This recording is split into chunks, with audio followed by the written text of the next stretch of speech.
let's just list it, there's going to be a buyer for it. It's not a seller's market anymore, it's a buyer's market in Hawaii. In fact, there's going to be 10 buyers for it. A lot of people are PCSing to new stations.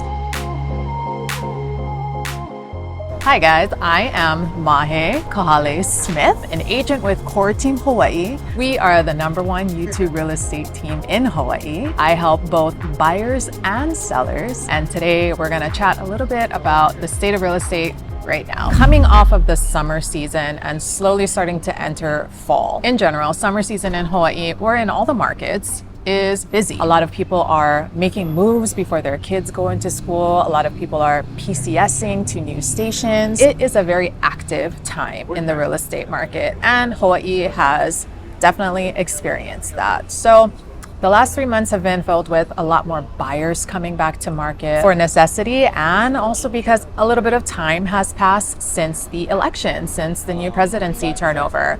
Now, I know a lot of times people will kind of take a beat during something like that and kind of wait to see what's going to happen.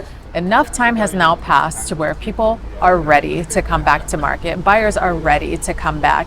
And because sellers know that summertime is a time when buyers start to get more active, we also see more inventory, more homes available for purchase in the market. So something that comes with a lot of inventory is sometimes we need to see adjustments to prices and strategy when we are listing as a seller, because of the fact that we are now competing with other sellers who may also be coming to market at the same time as us. This is great for buyers, right? More sellers on the market competing, the better our chances are to go for the throat, get competitive, get aggressive as buyers. And so sometimes we do see that. Depending on the micro market that you are buying or selling in, there are different strategies that are gonna happen. Now, in general, when we see more inventory, we do see more opportunities for buyers to get a little bit more creative, maybe to offer a little bit under asking, or maybe to attach a seller credit in order to help pay down their closing costs or to buy down their rate, things of that nature. So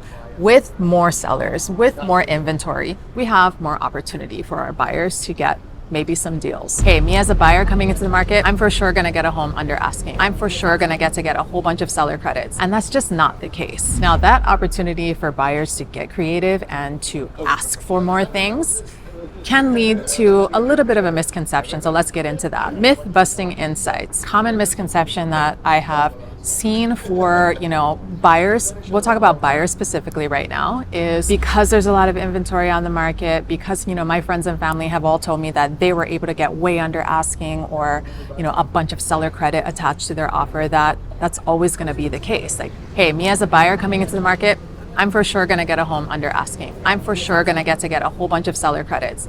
And that's just not the case. Hawaii is a very specific, nuanced, unique market, just like our weather, just like, you can drive into Kaneohe and be getting dumped on with rain, and then drive to Waianae and it's like bright and sunny. We have microclimates, and our markets are the same. Our real estate exists in microclimates, micro markets. So each specific neighborhood, each specific type of home is going to have a little bit of a different market. That's what's really going to determine whether or not you are going to be able to accomplish a seller credit, whether or not you're going to be able to accomplish going under asking. There are still some markets where if it's unique, if it's desirable, you may still have to go above asking. You may still have to add strengthening terms to your offer. You may still be in competition with a bunch of other buyers who are waiting for that same exact thing as well. I feel like I hear a lot of people saying, oh, it's a buyer's market. It's not a seller's market anymore. It's a buyer's market in Hawaii.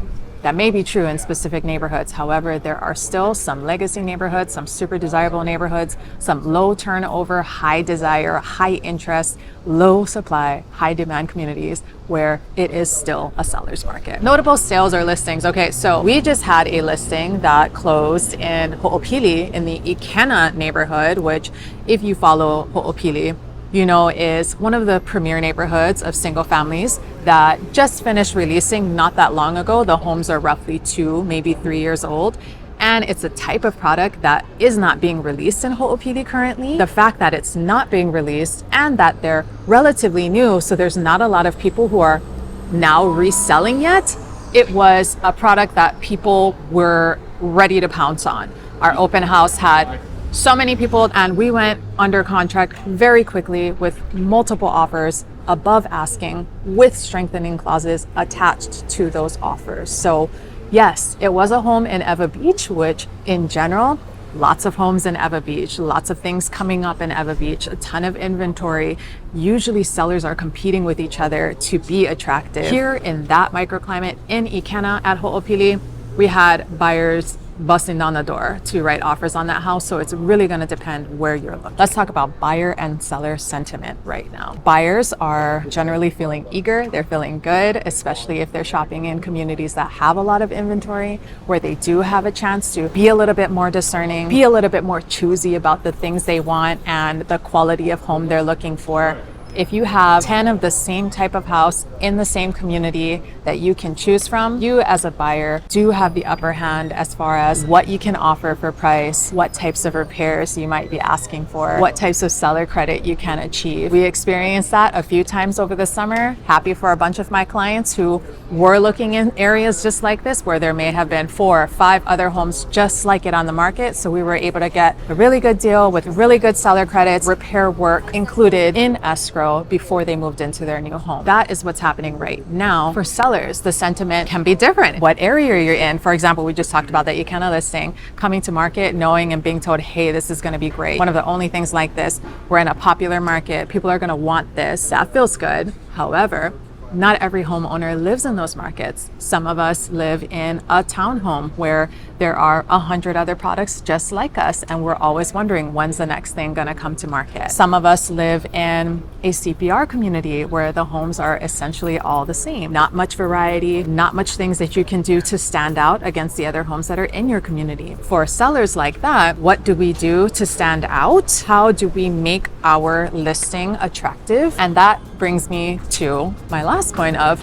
you need to get professional help. That's what you need to do. If you are a seller wondering how you're going to compete in a market where other listings are looking just like yours, you need to make sure that you have a skilled agent and a skilled team behind you to do whatever it is that we can to prepare your home to come to market. If you were a buyer or a seller in the COVID bubble, the 2021 era, it did not matter what your home looked like. You could have a rundown home needing a bunch of work, wouldn't matter. Your agent would tell you, forget about it, let's just list it. There's gonna be a buyer for it. In fact, there's gonna be 10 buyers for it. We're not in that market anymore. So it's important for sellers to speak to a skilled agent who can help them determine what things are going to be worth it. What investments are actually gonna make sense and actually have a return for me? What's the ROI on something like this?